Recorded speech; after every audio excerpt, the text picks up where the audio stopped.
Hi ಎಲ್ರಿಗೂ ನಮಸ್ತೆ. ನಾನು ನಿಮ್ಮ Ravi Basrur. Welcome to Filmsphere. ಅದಕ್ಕಿಂತ ಮುಂಚೆ ಉಗ್ರಮ್ಕಿಂತ ಮುಂಚೆ ನಾನು ಆ್ಯಸ್ ಎ ಪ್ರೋಗ್ರಾಮರಾಗಿ ವರ್ಕ್ ಮಾಡ್ತಾಯಿದ್ದೆ. ಹತ್ರ ಒಂದು 60-62 ಸಿನಿಮಾ ಮಾಡಿದ್ದೀನಿ ಆ್ಯಸ್ ಎ ಪ್ರೋಗ್ರಾಮರಾಗಿ. ಸೊ 98 ನಾನು ಇಂಡಸ್ಟ್ರಿಗೆ ಬಂದಿದ್ದು. ಅಲ್ಲಿಂದ ಇಲ್ಲಿ ತನಕ ಪ್ರೋಗ್ರಾಮರ್ ಕೆಲಸ ಮಾಡಿ 14 ವರ್ಷದ ನಂತರ ಉಗ್ರಮ್ಗೆ ಮ್ಯೂಸಿಕ್ ಮಾಡಿದ್ದೀನಿ. ಉಗ್ರಮ್ಗೆ ಚಾನ್ಸ್ ಕೊಟ್ಟಿದ್ದು ಎಸ್ಪೆಷಲಿ ಪ್ರಶಾಂತ್ ನೀಲ್, ಡೈರೆಕ್ಟ್ರು. ಉಗ್ರಮ್ ಸಿನಿಮಾ ಮೊದಲಿಗೆ ನಾನು ಆ್ಯಸ್ ಎ ಪ್ರೋಗ್ರಾಮರ್ ಆಗಿ ಕೆಲಸ ಮಾಡಿದ್ದೆ. ಅವ್ರು 1 ಇಯರ್ ರೀಶೂಟೆಲ್ಲ ಆದಮೇಲೆ ಮತ್ತೆ ಪುನಃ ಬಂದು ನನ್ನ ಅಪ್ರೋಚ್ ಆಗಿ ನಿಮ್ಮ ಜೊತೆಗೆ ವರ್ಕ್ ಮಾಡಬೇಕಂತ ಅಂದ್ಕೊಂಡಿದ್ದೀನಿ. ಸೊ ಕಂಡೀಷನ್ ವೈಸ್ ವರ್ಕ್ ನಡೀತು. ಅಂದರೆ ಕೆಲಸ ಮುಗಿಯೋ ತನಕ ಎಲ್ಲೂ ಹೆಸರಾಡಂಗಿಲ್ಲ. ಯಾಕಂದರೆ ನಾನು ಆ್ಯಸ್ ಎ ಪ್ರೋಗ್ರಾಮರ್ ಆಗಿ ಬಂದಿದ್ದೆ. ಎಲ್ಲಿ ನನ್ನ ಹೊಟ್ಟೆಪಾಡಿಗೆ ಪೆಟ್ಟು ಬೀಳುತ್ತೇನೋ ಉದ್ದೇಶಕ್ಕೋಸ್ಕರ ಸತತ 1.5 ವರ್ಷ ಅದ್ರ ಬಗ್ಗೆ ರಿಸರ್ಚು ಕೆಲಸಗಳನ್ನೆಲ್ಲ ಮಾಡಿ ಆದಮೇಲೆ ಒಂದು ಅಂಡರ್ಸ್ಟ್ಯಾಂಡಿಂಗ್ ಬೆಳೀತು ನಮಗೂ ಅವ್ರಿಗೂ. ಸೊ ಆಮೇಲೆ ನಿಮ್ಮ ಹೆಸರಲ್ಲೇ ಹಾಕಿ ಮಾಡಬೇಕು ಅಂತ ಹೇಳಿ. ಸೊ ನನ್ನ ಫಸ್ಟ್ ಮ್ಯೂಸಿಕ್ ಎಲ್ಲೂ ಕಲಿಲಿಲ್ಲ. ಮ್ಯೂಸಿಕ್ ಫ್ಯಾಮಿಲಿ ಬ್ಯಾಕ್ಗ್ರೌಂಡಿಂದ ಕೇಳಿ ಕಲಿತಿದ್ದು. ಬಟ್ ಒಬ್ಬರನ್ನ ಈ ಸಮಯದಲ್ಲಿ ಎಣಿಸ್ಕೊತೀನಿ, ಸಾಲಮನ್. ನನಗೆ ಆ್ಯಕ್ಚುಲಿ ಈ ಫೀಲ್ಡ್ ಅಂತ ಹೊಸದಾಗಿತ್ತು. ಬಂದವಾಗ ಇದು ಈ ಥರ ಅಲ್ಲ, ಇಲ್ಲಿ ಟೆಕ್ನಾಲಜಿಯಲ್ಲಿ ಓಡ್ತಾ ಇದೆ, ಕಂಪ್ಯೂಟ್ರಲ್ಲಿ ಮ್ಯೂಸಿಕ್ ಮಾಡಬೇಕು ಅಂತ ಹೇಳಿ ಕಂಪ್ಯೂಟರ್ ತೆಕ್ಕೊಟ್ಟು ನನ್ನ ಹಂತಕ್ಕೆ ಇಂಡಸ್ಟ್ರಿಗೆ ತಳ್ಳಿದ್ದೆ ಅವ್ರು ಅಂತ ಹೇಳ್ಬೋದು. ಅವರಿಲ್ಲ ಅಂದರೆ ಇವತ್ತು ನಾನು ಇಲ್ಲಿಗೆ ಬರ್ತಿಲ್ಲ ಇತ್ತು. ಎಕ್ಸ್ಪೀರಿಯನ್ಸ್ ತಗೊಳ್ಳೋಕ್ಕಿಂತ ಎಕ್ಸ್ಪೀರಿಯನ್ಸ್ ಬೇಕೇ ಬೇಕು ಒಂದು. ಆಮೇಲೆ ನಾನು ಮೊದಲಿಂದು ಸ್ವಲ್ಪ ಎಕ್ಸ್ಪೆರಿಮೆಂಟಲ್ ವರ್ಕ್ಗಳಿಗೆ ಜಾಸ್ತಿ ಆದ್ಯತೆ ಕೊಡ್ತಿದ್ದೆ. ಆ ಥರ ಆದ್ಯತೆ ಯಾರು ಕೊಡ್ತಾಯಿದ್ರೆ ಅವ್ರ ಹತ್ರ ನಾನು ಕೆಲಸ ಮಾಡ್ತಾಯಿದ್ದೆ.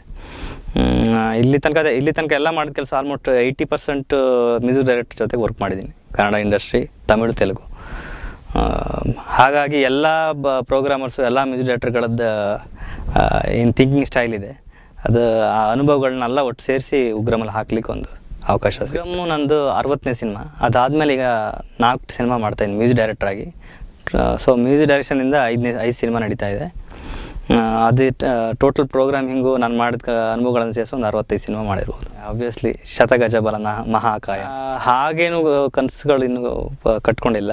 ಒಂದು ಆ ಹಾಡು ಏನು ಕೇಳುತ್ತೆ ಅದನ್ನ ಮಾಡಲಿಕ್ಕೆ ಇಷ್ಟಪಡ್ತೀನಿ. ಉದಾಹರಣೆಗೆ ನಮ್ಮ ಮೈನ್ ಉಗ್ರಮ್ ಟೈಟಲ್ ಸಾಂಗ್ಗೆ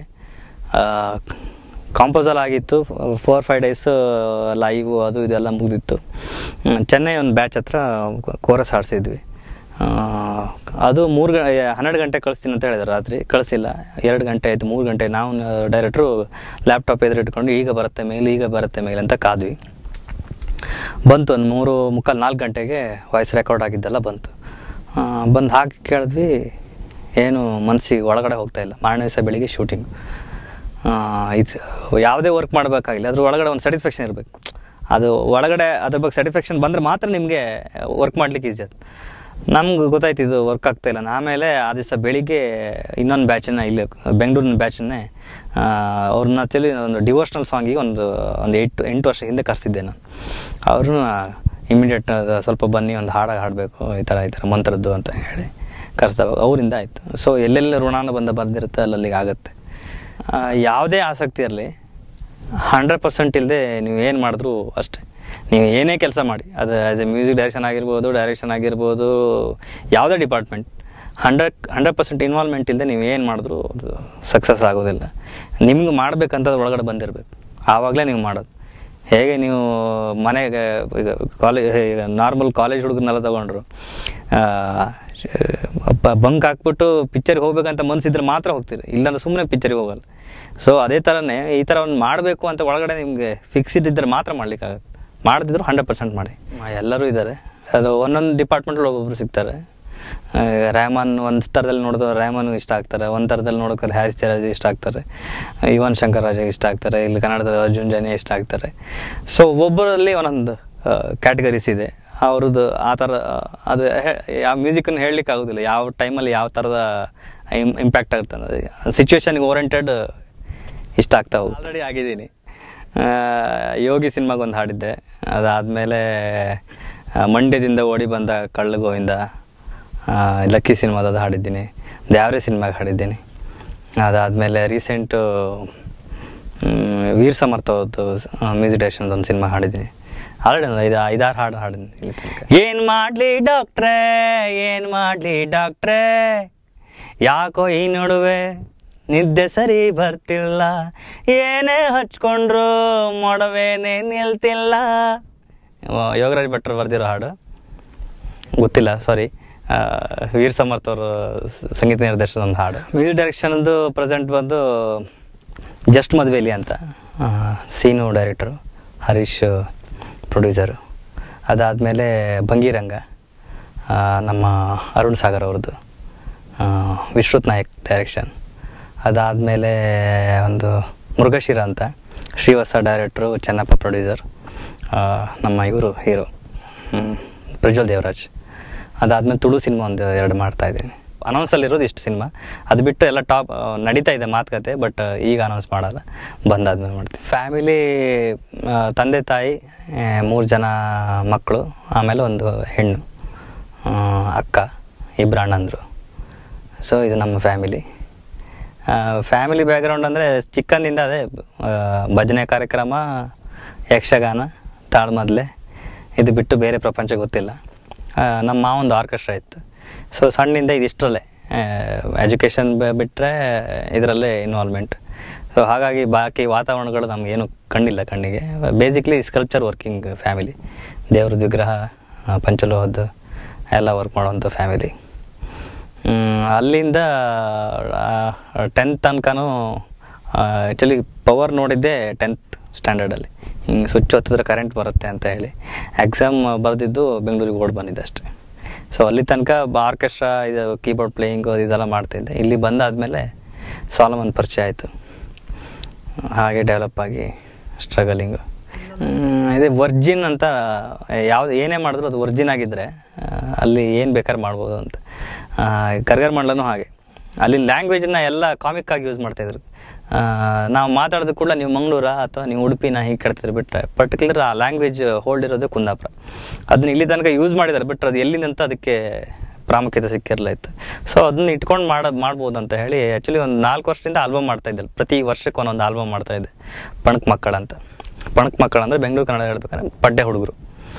ಸೊ ಅಲ್ಲಿ ನೇಟಿವ್ನ ಇಟ್ಕೊಂಡು ಒಂದು 4 ಆಲ್ಬಮ್ ಮಾಡಿದೆ. 4ನೇ ಆಲ್ಬಮ್ಮಿಗೆ ಇದು ವಿತ್ ಮೂವಿ ಮಾಡೋಣ ಅಂತ ಹೇಳಿ, ಹೇಗೂ ಮದರ್ ಟಂಗು ಒಂದು ನನ್ನಿಂದ ಏನೋ ಒಂದು ಸಾಧನೆ ಮಾಡ್ದಾಗಿರುತ್ತೆ ಅಂತ ಹೇಳಿ ಕೈ ಹಾಕ್ಕೊಂಡು ಮಾಡಿದೆ. ರವಿಶಂಕರ್ರೆ ಹೊಳಿಕೆ ಗಾಳ ಹಾಕಿದ್ರು ಕೂಡಲೇ ಮೀನು ಸಿಕ್ಕೋದಿಲ್ಲ, ಗಾಳ ತುದಿ ನಕ್ಕುಳ ಸುರಿ, ಹಾಗಿದ್ರೆ ಮಾತ್ರ ಮೀನುಗಳು. ಎಲ್ಲ ಅವ್ರಿಗೂ ಹೇಳ್ತೀನಿ, ಬೆಂಗಳೂರಿನವ್ರಿಗೂ ಹೇಳ್ತೀನಿ, ಯಾಕಂದ್ರೆ ಇಲ್ಲಿ ರಿಲೀಸ್ ಮಾಡಿದವಾಗಲೂ ತುಂಬ ಸಪೋರ್ಟ್ ಕೊಟ್ಟಿದ್ದಾರೆ ಅವ್ರು ಇವ್ರು ಅಂತ. ನಾನು ಕರಾವಳಿ ಅಥವಾ ಇದು ಅಂತ ಒಂದು ಲ್ಯಾಂಗ್ವೇಜ್ನ ಹೋಲ್ಡ್ ಮಾಡ್ಕೊಂಡು ಹೇಳ್ತಾ ಇಲ್ಲ. ತುಂಬ ಗ್ರಾಮೀಣ ಭಾಷೆ ಇದೆ. ನಾನು ಓವರಾಲ್ ಒಂದು 4 ವರ್ಷ ಹಿಂದೆ ಒಂದು ಆರ್ಟಿಕಲ್ ಓದಿದ್ದೆ. ನಮ್ಮ ಇಂಡಿಯಾದಲ್ಲಿ ಎಷ್ಟೋ ಲ್ಯಾಂಗ್ವೇಜು, ಅದರಲ್ಲಿ ಒಂದು 80% ಆಲ್ರೆಡಿ ಸತ್ತೋಗಿದೆ, ಇನ್ನೊಂದು 20% ಇದೆ ಅಂತ. ಸೊ ಅದನ್ನ ಆಲ್ರೆಡಿ ಇಂಗ್ಲೀಷು ನುಂಗಾಗ್ತಾ ಬರ್ತಾಯಿದೆ, ಅಥವಾ ಅಲ್ಲಿನ ಅಕ್ಕಪಕ್ಕ ಲ್ಯಾಂಗ್ವೇಜ್ಗಳು ನುಂಗ್ತಾ ಬರ್ತಾಯಿದೆ.